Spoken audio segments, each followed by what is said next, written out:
देश के अंदर दो नमूने हैं, एक दिल्ली में और एक लखनऊ में बैठते हैं। माफियाओं की सरकार तो फतिया पढ़ने के लायक भी हम नहीं छोड़ेंगे। मान्यवर सरकार बुलडोजर में माहिर है, लेकिन बुलडोजर पता नहीं कहां चला गया, ड्राइवर सो गया या कोडीन पीकर नशे में है, चाबी पता नहीं कहां खो गई। दुनिया के जिन भी देशों में लोकतंत्र है वहां पक्ष की भूमिका जितनी महत्वपूर्ण होती है उतनी विपक्ष की भी भूमिका होती है।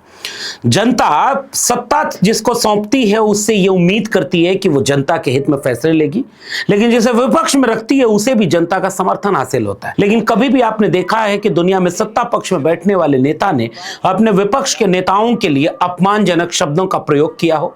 आज उत्तर प्रदेश के मुख्यमंत्री योगी आदित्यनाथ ने विधानसभा में जब बातचीत शुरू हुई तो उस समय कफ सिरप यानी कोडीन के मामले पर जब सत्ता पक्ष के सामने विपक्ष ने हंगामेदार सवालों की बौछार कर दी तो उसका जवाब देने के क्रम में मुख्यमंत्री योगी आदित्यनाथ अपने विपक्षी नेताओं को नमूना कहते हुए नजर आए। देश के अंदर दो नमूने हैं, एक दिल्ली में और एक लखनऊ में बैठते हैं। हालांकि मुख्यमंत्री योगी आदित्यनाथ ने किसी का नाम नहीं लिया, लेकिन अखिलेश यादव ने अपने ह्यूमर और विट से कह दिया कि लगता है ये अपनी बात कर रहे हैं, यह आत्मस्वीकृति है। ट्वीट करते हुए अखिलेश यादव ने कहा कि लगता है दिल्ली और लखनऊ के बीच का झगड़ा इतना बढ़ गया है कि दिल्ली वाले की तरफ इशारा करके वो कह रहे हैं कि जैसे ही यहां सदन शुरू होता है दिल्ली वाले तो विदेश चले जाते हैं। सोशल मीडिया पर लोग टैग करके पूछने लगे कि मुख्यमंत्री योगी आदित्यनाथ बताएं कि जो सदन चलने के समय विदेश घूमने का काम सबसे ज्यादा किसी ने किया है तो उसका नाम प्रधानमंत्री नरेंद्र मोदी है। तो दिल्ली वाले को तो पहचान गए कि किसके बारे में वो इस तरह के शब्दों का प्रयोग कर रहे हैं। सोशल मीडिया यूजर ये पूछते हुए नजर आए कि लखनऊ में कौन बैठा है, विदेश कौन जा रहा है, किसकी बात हो रही है। हालांकि मुख्यमंत्री योगी आदित्यनाथ का इशारा अखिलेश यादव की तरफ था, लेकिन दिल्ली वाला जिक्र करके उन्होंने घेरने की कोशिश की तो राहुल गांधी को, लेकिन फंस गए बुरे। ऐसे में यह देखना दिलचस्प है कि क्या विपक्षी नेताओं के लिए इस तरह की बयानबाजी और जो मूल मुद्दा है उस पर बात ही ना हो। मिसाल के तौर पर जब आज सदन शुरू हुआ, 3 दिन का सदन है विधानसभा का, जिसमें आज पहला दिन है, फिर उसके बाद कल परसों कार्रवाई खत्म। एक सत्र 3 दिन का। दुनिया के किसी लोकतंत्र में इस तरह का अगर आपने देखा हो 1 दिन 2 दिन 3 दिन, वंदे मातरम की बहस चंद घंटों की, बड़े बड़े बिल प्रस्ताव अनुपूरक बजट सब पर चंद घंटों की बहस। आपके पास समय किस चीज का नहीं है? आप सत्र क्यों नहीं चलाते? क्योंकि आप जनता के सवालों से भागना चाहते हैं। मेजॉरिटी आपके सदन के भीतर है, इसलिए आप जल्दी जल्दी बहस कराकर जल्दी जल्दी अपना काम करा करके तुरंत बहस बंद कर देते हैं। जब सदन लंबा चलता है तो विपक्ष के पास एक मौका होता है कि विपक्ष जनता के मुद्दों को सदन में उठाए। विपक्ष के पास अब कितने मौके बचे हैं सवाल पूछने का? सवाल जवाब के सेशन में जब सवाल स्वास्थ्य मंत्रालय पर पूछा गया तो स्वास्थ्य मंत्रालय की तरफ से डिप्टी सीएम ब्रजेश पाठक ने, चूंकि वो स्वास्थ्य मंत्रालय का भी देखरेख करते हैं, तो भाजपा के तरफ से उन्होंने जवाब दिया। सपा की तरफ से जितने सवाल पूछे गए, आर.के. वर्मा ने पूछा, डॉक्टर रजनी सोनकर ने पूछा और कई विधायकों ने पूछा, उसका जवाब में इस तरह की बात। और उत्तर प्रदेश की भारतीय जनता पार्टी की सरकार ने कफ सिरप के उस अवैध कारोबार के जरिए बनारस को एक संगठित आर्थिक अपराध का सबसे बड़ा अड्डा बनाने का काम किया है। महोदय, यह कारोबार सरकारी तंत्र के संरक्षण में पल रहा था और इसकी जड़ें इतनी गहरी जो उत्तर प्रदेश के बनारस से पोषित होकर के प्रदेश के बाहर निकल करके देश के कोने कोने में जाकर के नेपाल, भूटान, बांग्लादेश जैसे देशों में जाकर के भारत की छवि को धूमिल करने का काम कर रहा है। जहां भारत ज्ञान विज्ञान को फैलाने का काम करता था, वहां पर भारतीय जनता पार्टी की संरक्षण में सरकारी तंत्र ने उसकी पहचान को बदलने का काम किया। आज वो नशे का कारोबार करने का काम कर रहा है। क्या सरकार वंदे मातरम इन शब्दों को क्या समझती है? इनकी मान और मर्यादा को समझती है? वंदे मातरम का अर्थ है वंदना मां की, भारत मां की। किसी भी मां की वंदना उसके बच्चों को दुख पहुंचा करके, उसके बच्चों के साथ अत्याचार करके कभी भी नहीं की जा सकती। अधिष्ठाता महोदय, यह सरकार की कैसी मात्र वंदना है जहां हर रोज मां के बच्चों के साथ अत्याचार हो रहा है, उनको तिरस्कृत किया जा रहा है। और वहीं दूसरी तरफ जब मामला कोडीन का आया तो देखा गया कि सदन में आज कार्रवाई शुरू होने के पहले ही सपा के सांसदों ने पहले तो विधानसभा परिसर के बाहर सवाल पूछते हुए आंदोलन किया, नारे लगाए और सपा के विधायक अतुल प्रधान ने एक गाड़ी का सैंपल लिया, सिर्फ कोडीन का सैंपल कई विधायकों ने लिया और इसके प्रतीकात्मक सवाल पूछते हुए उन्होंने आरोप लगाया कि सरकार की तरफ से बहुत सारे लोग इसमें शामिल हैं। इस पर दमदार भाषण देते हुए, सवाल करते हुए अतुल प्रधान का वीडियो वायरल हो रहा है, उसका कुछ हिस्सा मैं चाहता हूं कि आप भी सुने। मान्यवर, मैं कहना चाहता हूं, ये बहुत ही गंभीर विषय है और मैं इसलिए वाली बात बोल रहा हूं कि नजदीकी से 128 मुकदमे दर्ज किए गए, लेकिन इतनी मामूली धाराओं में मुकदमे दर्ज किए गए कि सहारनपुर, गाजियाबाद, आगरा, प्रयागराज, आपके बनारस, इतनी मामूली धाराओं में किए गए कि 200 करोड़ की, जिसके ऊपर ईडी का छापा डला, 200 करोड़ की जिसकी संपत्ति अटैच की मान्यवर, 200 करोड़ की उस संपत्ति अटैच करने वाले जिसका नाम विभोर राणा और आपके दूसरे का नाम विशाल सिंह है। मान्यवर, मैं पूछना चाहता हूं सरकार से कि बराबर के प्रदेश में एनडीपीएस के तहत ऐसे माफियाओं के खिलाफ 10 साल की सजा का प्रावधान कराकर एनडीपीएस में बंद किया गया है। क्या माननीय सरकार ये कहेगी, ये बताएगी कि ऐसे लोगों के खिलाफ एनडीपीएस के तहत, गैंगस्टर के तहत माननीय सरकार बुलडोजर में माहिर है, लेकिन बुलडोजर पता नहीं कहां चला गया, ड्राइवर सो गया, ये 2 दिन पीकर नशे में है, चाबी पता नहीं कहां हो गई, हजारों करोड़ का जिसने महल बना रखा है, उसके घर पर उस सिपाही के घर पर 5 मिनट हो गए। मैं दूसरा सवाल पूछा माननीय, जो अपराधी आर्थिक और भौतिक रूप लाभ प्राप्त कर रहे हैं, इससे सामाजिक अपराध कर रहे हैं, क्या उनके ऊपर सरकार जब्ती का काम करेगी? एक और चीज मान्यवर, कब सिरप, इंजेक्शन सहित 205 दवाइयां सरकार की तरफ से जिनके सैंपल फेल हुए, और माननीय बहुत जरूरी चीज है, जिसमें दिल की दवाइयां, कैंसर की दवाइयां, आपके हाई बीपी की दवाई, शुगर की दवाई, 5 मिनट हो गया, 5 मिनट संक्रमण की दवाई, पेट का सूजन, पेट के कीड़े, अमोनिया, 205 दवाई जिनके सैंपल फेल होते हैं। तो प्रधान जी को प्रश्न कर लीजिए, भाषण 6 मिनट में 5 मिनट ज्यादा नहीं रह सकता। सरकार बताएगी क्या जिनके सैंपल फेल हुए हैं, ये आपकी प्रयोगशालाओं में जो आगरा में दवाई पकड़ी गई, मेरठ में दवाई पकड़ी गई, उनके सैंपल जब पोते प्रयोगशाला में सैंपल बदलवाकर वो माफिया अतुल प्रधान के साथ कई और नेताओं ने भी कफ सिरप के मुद्दे को उठाया, लेकिन उन सब का जवाब देने के क्रम में जब मुख्यमंत्री योगी आदित्यनाथ खड़े हुए तो उन्होंने ये कहा कि कोई मरा नहीं। ऐसा लग रहा है कि कोई मरा नहीं तो कोई बड़ी जांच होगी नहीं। हालांकि फिर उन्होंने जांच की फहरिस्त बताई, ये हो रहा है, वो हो रहा है।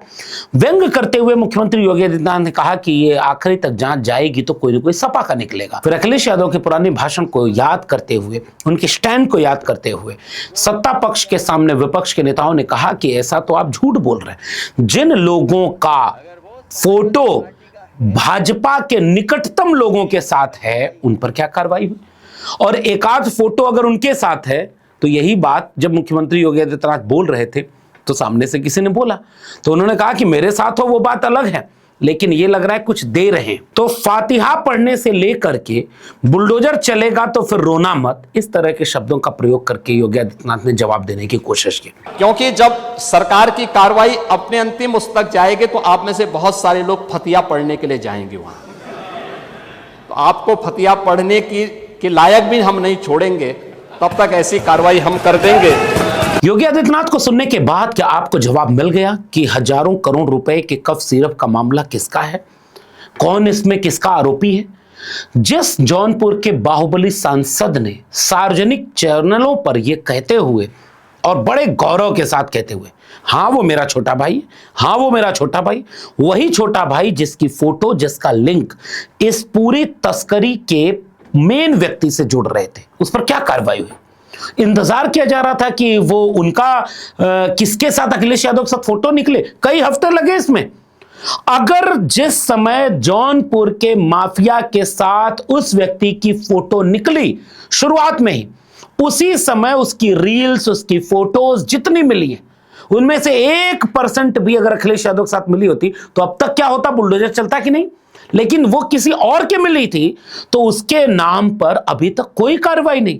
अब मुख्यमंत्री योगी आदित्यनाथ सदन में खड़े होकर के इस तरह का धमकाने वाले एटीट्यूड में कह रहे बुलडोजर तो चलेगा देखना। ये जो हजारों करोड़ के घोटाले, ईडी जांच, मुकदमा, ये सब क्या है? और इसके साथ साथ जिस घर की तस्वीर सपा के विधायकों ने सदन के बाहर लहराई, उस घर पर बुलडोजर कब चलेगा? यह सवाल इतना मौजूद है जिस पर उत्तर प्रदेश से नहीं पूरे देश की नजर है। लेकिन उत्तर प्रदेश में जल्दी जल्दी में वंदे मातरम पर भी बहस करा ली गई। वंदे मातरम पर बहस कितना अच्छा है। योगी आदित्यनाथ ने भी कई तरह के तथ्य रखे, कई और लोगों ने रखे। उनमें से 1-2 लोगों के भाषण की चर्चा ज्यादा है, जिनमें से एक भाषण संग्राम यादव का है। आजमगढ़ के विधायक संग्राम जी ने आखिरी में जब वंदे मातरम का जिक्र हुआ तो ये कहते हुए अपनी बात रखी जिसको आपको सुनना चाहिए। हमें वो लोग आज शिक्षा दे रहे हैं जिन्होंने अपनी शाखाओं में कभी वंदे मातरम के गीत नहीं गाए। मान्यवर, आज हमें वो लोग वंदे मातरम का पाठ पढ़ा रहे हैं। मान्यवर, आज हमें वो लोग वंदे मातरम का पाठ पढ़ा रहे हैं जिन्होंने 70 साल लग गया अपने संघ के मुख्यालय पर राष्ट्रीय ध्वज फहराने का काम नहीं किया।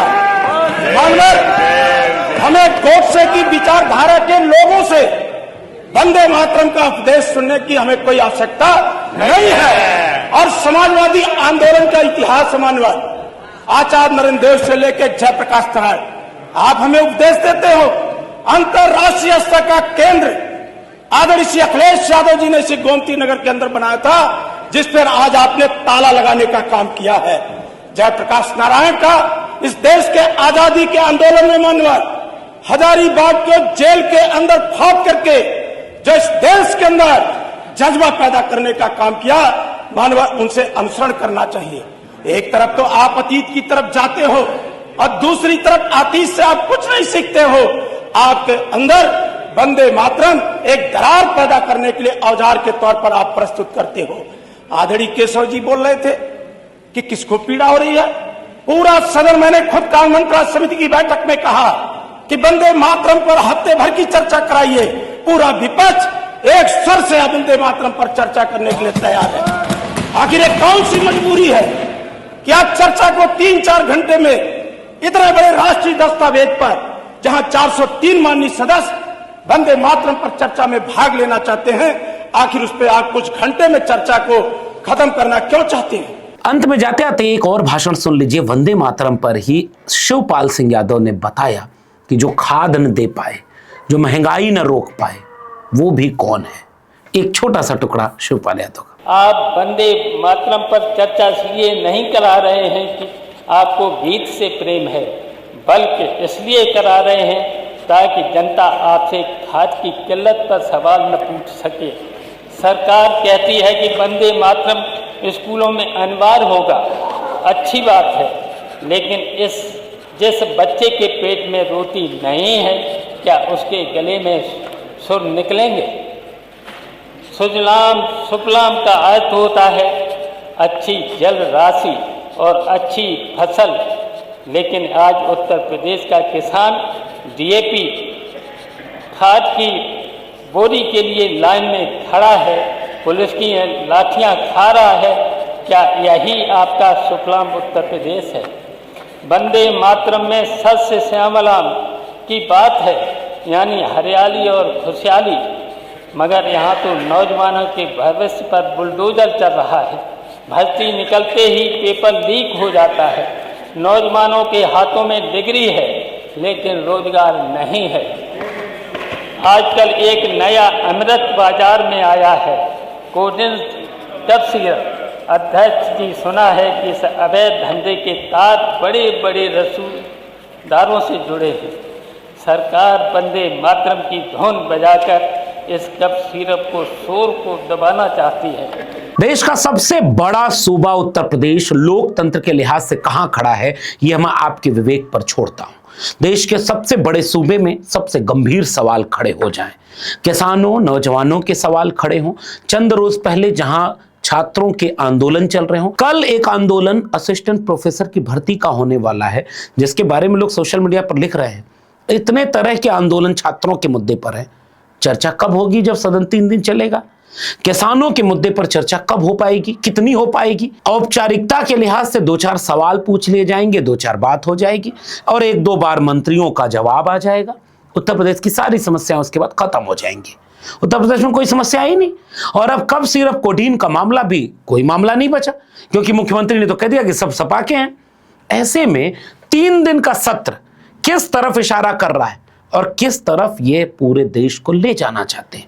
बाकी मैं उत्तर प्रदेश की जनता के ऊपर इस विवेक को छोड़ता हूं कि आपको देखना है कि आपकी चुनी हुई सरकार किस तरह से काम कर रहे हैं। अपनी टिप्पणी नीचे कमेंट बॉक्स में बताइएगा कि इन मुद्दों पर आपकी क्या राय है। फिलहाल इतना ही। मेरे चैनल को सब्सक्राइब नहीं किया तो जाते तो चैनल को सब्सक्राइब करना मत भूलिएगा। बेल आइकॉन दबाएंगे, घंटी की बटन दबाएंगे तो अगली वीडियो की सूचना मिलेगी। ज्वाइन करेंगे तो हमें ताकत और हिम्मत मिलेगी। अगर आप इस वीडियो को ट्विटर यानी एक्स या फेसबुक पर देख रहे हैं तो हमें फॉलो करना मत भूलिएगा। फिर मिलेंगे, तब तक के लिए बहुत बहुत धन्यवाद।